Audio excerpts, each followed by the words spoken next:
بسم اللہ الرحمن الرحیم۔ یا صاحبی السجن اارباب متفرقون خیر ام اللہ الواحد القہار۔ یوسف علیہ السلام کا ذکر چل رہا ہے کہ جب یوسف علیہ السلام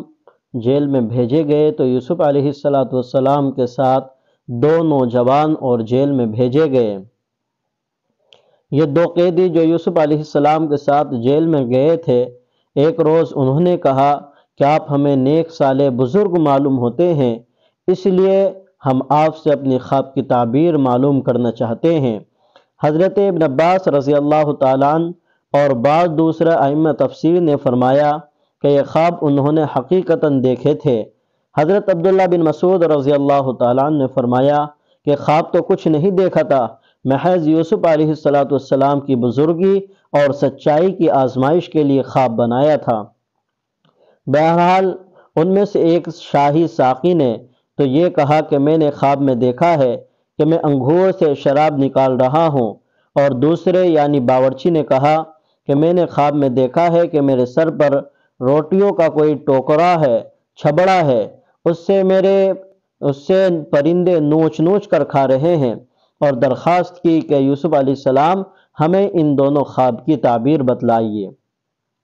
حضرت یوسف علیہ السلام سے خواب کی تعبیر دریافت کی جاتی ہے، مگر یوسف علیہ السلام پیغمبرانہ انداز پر اس سوال کے جواب سے پہلے تبلیغ و دعوت ایمان کا کام شروع فرماتے ہیں، اور اصول دعوت کے ماتحت حکمت اور دانش مندی سے کام لے کر سب سے پہلے ان لوگوں کے قلوب میں اپنا اعتماد پیدا کرنے کے لیے اپنے اس معجزے کا ذکر کیا کہ تمہارے لیے جو کھانا تمہارے گھروں سے یا کسی دوسری جگہ سے آتا ہے، اس کا آنے سے پہلے ہی میں تمہیں بتلا دیتا ہوں کہ کس قسم کا کھانا اور کیسا اور کتنا اور کس وقت آئے گا، وہ ٹھیک اسی طرح نکلتا ہے۔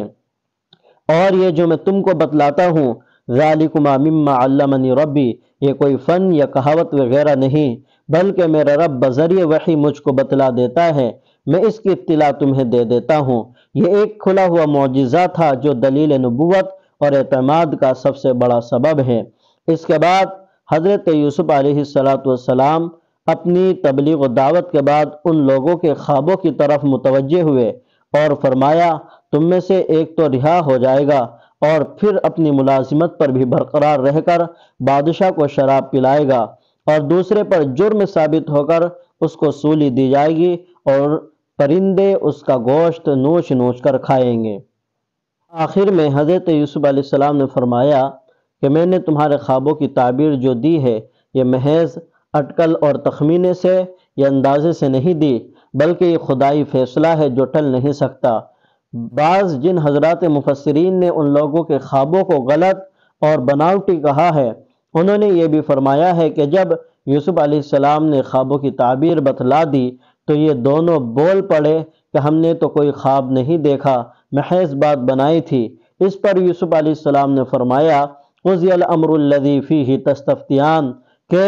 چاہے تم نے یہ خواب دیکھا ہو یا نہ دیکھا ہو، اب واقعہ یوں ہی ہوگا جو بیان کیا گیا ہے۔ مقصد یہ ہے کہ جھوٹا خواب بنانے کے گناہ کا جو ارتکاب تم نے کیا تھا، اب اس کی سزا یہی ہے جو تعبیر خواب میں بیان ہوئی ہے۔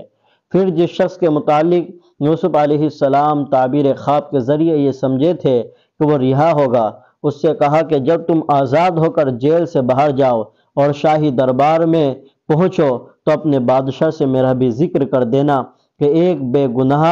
قید میں پڑا ہوا ہے۔ مگر اس شخص کو آزاد ہونے کے بعد یوسف علیہ السلام کی یہ بات یاد نہ رہی، شیطان نے اس کو بھلا دیا، جس کا نتیجہ یہ ہوا کہ یوسف علیہ السلام کی آزادی کو اور دیر لگی۔ اس واقعے کے بعد چند سال مزید یوسف علیہ السلام قید میں رہے۔ بضع سنین قرآن کریم میں آیا ہے، یہاں یہ لفظ 3 سے لے کر 9 تک صادق آتا ہے۔ بعض مفسرین نے فرمایا کہ اس واقعے کے بعد 7 سال مزید یوسف علیہ السلام قید میں رہے۔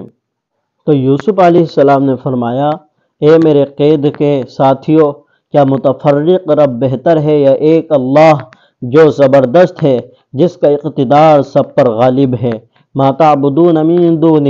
اللہ کو چھوڑ کر جن کی تم عبادت کرتے ہو وہ صرف چند نام ہیں جن کو تم نے اور تمہارے آبا و اجداد نے گھڑ لیا ہے، اور اللہ تعالیٰ نے ان کے بارے میں کوئی دلیل یا کوئی سند نازل نہیں کی۔ کہاں یہ میرے شریک ہے؟ اللہ تعالیٰ نے ایسی کوئی بات نہیں بنائی، بلکہ تم نے ہی یہ بات گھڑی ہے کہ اللہ تعالیٰ کے شریک ہے۔ ان الحکم الا للہ امر اللہ تعبدوا الا ایاہ، حکم صرف اللہ رب العزت ہی کا ہے، اور اللہ تعالیٰ نے اس بات کا حکم دیا ہے کہ صرف اللہ ہی کی عبادت کی جائے، اللہ کے علاوہ کسی اور کی عبادت نہ کی جائے۔ ذالک الدین القیم، اللہ ہی کی عبادت کرنا یہی سیدھا راستہ ہے، لیکن اکثر لوگ جانتے نہیں ہیں۔ یا صاحبی السجن اما احدکما فیسقی ربہ خمرا، یوسف علیہ السلام نے کہا اے میرے قید کے دو ساتھیوں، بہرحال تم میں سے ایک تو اپنے آقا کو شراب پلائے گا، واما الآخر، اور بہرحال دوسرا فیصلب، اس کو سولی دی جائے گی، فتأکل الطیر من رأسی، تو پرندے اس کے سر سے نوچ نوچ کر کھائیں گے۔ قضی الامر الذی فیہ تستفتیان، اور فیصلہ ہو چکا ہے اس چیز کے بارے میں جس کے بارے میں تم نے سوال کیا ہے۔ دیکھیے پیغمبرانہ شفقت اور رحمت کا کیا اندازہ ہے کہ یوسف علیہ السلام نے متعین نہیں کیا کہ تم کو رہا کیا جائے گا، تم کو سولی دی جائے گی، بلکہ مبہم بات کی کہ ایک اپنے آقا کو شراب پلائے گا، یعنی اپنی ملازمت پر برقرار رہے گا، اور دوسرے پر جرم ثابت ہو کر اس کو سولی دی جائے گی۔ کیا پیغمبرانہ شفقت ہے کہ مبہم انداز میں یوسف علیہ السلام نے تعبیر دی۔ پھر آگے فرمایا کہ یوسف علیہ السلام کو جس کے متعلق یہ گمان تھا کہ یہ آزاد ہو جائے گا اور رہا ہو جائے گا، تو یوسف علیہ السلام نے اس شخص سے کہا کہ جو